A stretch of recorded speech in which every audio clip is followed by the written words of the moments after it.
Welcome back, everybody. Thank you for watching another video. So today we're gonna take this dulled out steak knife and try to bring that edge back to life by using the WorkSharp Benchstone knife sharpening system.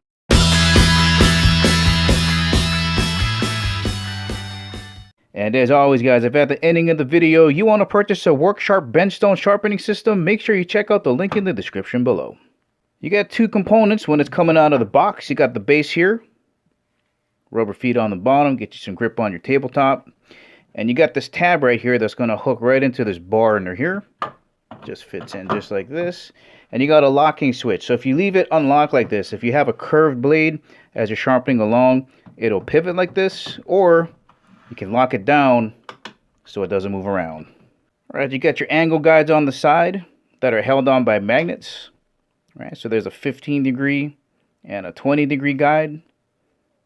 And it just holds on like that. They do sell a 15 and 17 separately. Right, you got your core stone at 320. These are diamond stones. You got a 600. And then you got your honing stone as well. And they sell replacements for all three of these on the website as well.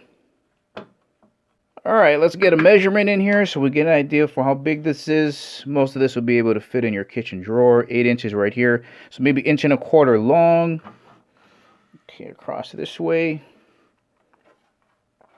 Go from about here. Yeah, what is that? A half?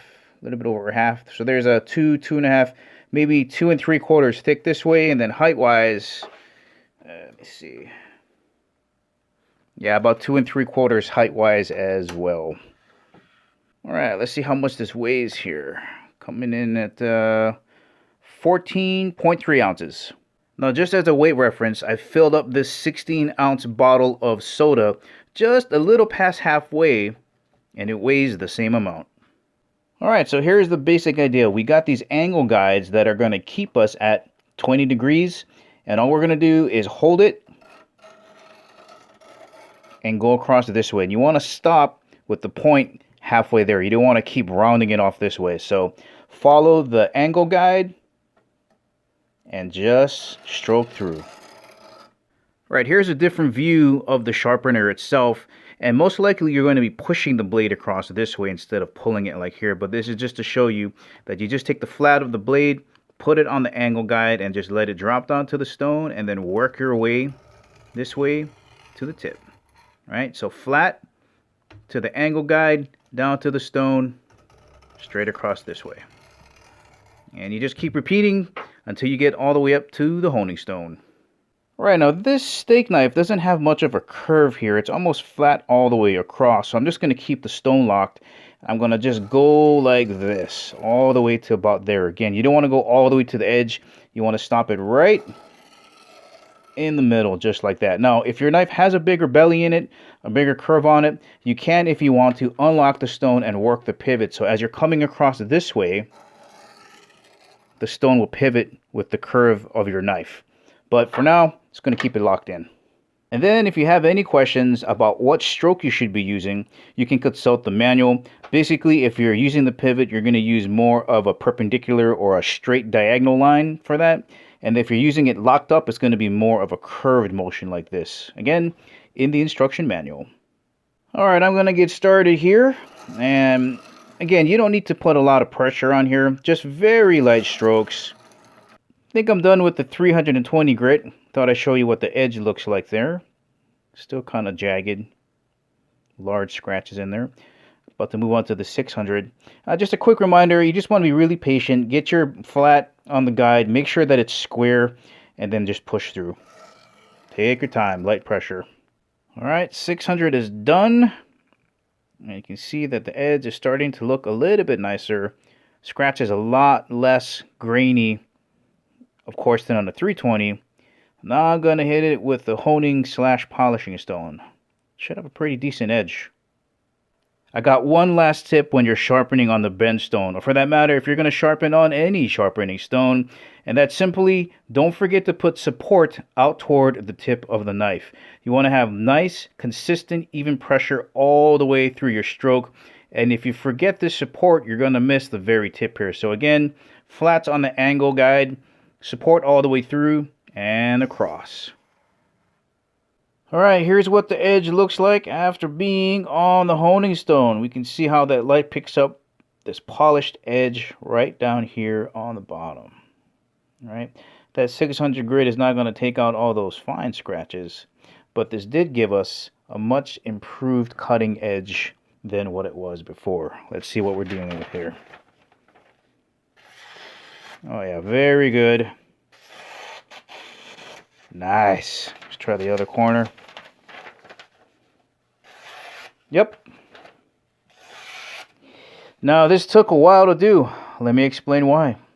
Alright, the first thing is, you guys saw how dull this knife was at the beginning of the video. I was pushing my thumb on it, flicking it around. It was just dull to the world. Second, I didn't know what the degree of the edge was on here, and that's fine. I could have figured it out by just striping the edge here with a permanent marker, and I could have just freehanded it on the stone like this, but that's not what I wanted to test. I wanted to test how accurate and how good and how easy it was to keep the angle at a 20 degrees. So it's not horrible. I mean, I started off on a 320 grit stone, but, you know, I'm working with a dull knife and resetting the edge. It would have been a lot easier if I had the 220 grit, because, man, I was going in increments of 25, and I think I got up to like 125 before burrs started to form. So I highly recommend getting the 220 grit stone, because you never know when you're going to chip or damage your knife, and it's good to have that around. But that's why it took a long time to start. The 320 is coarse, but the 220 would have been perfect. Now, let's say that you take really good care of your knives and you just want to maintain that edge. You never want to reset that edge. Here's what I would do. I would take out the 320, take out the 600, and replace it with the 800 and then the leather strap, and then just leave the honing stone there. You're going to have a perfect setup for maintaining your edges. Another great feature of the Benchstone is you can use this as a file, because it comes apart from the base. You just unlock it. Now you have a file. You just bring it up to the edge of whatever you're trying to sharpen, say an axe, and you can use it just like a file. And then if you need to replace these stones, all you got to do is remove these two screws on the side. And this is a T20 screw, and you just back them out.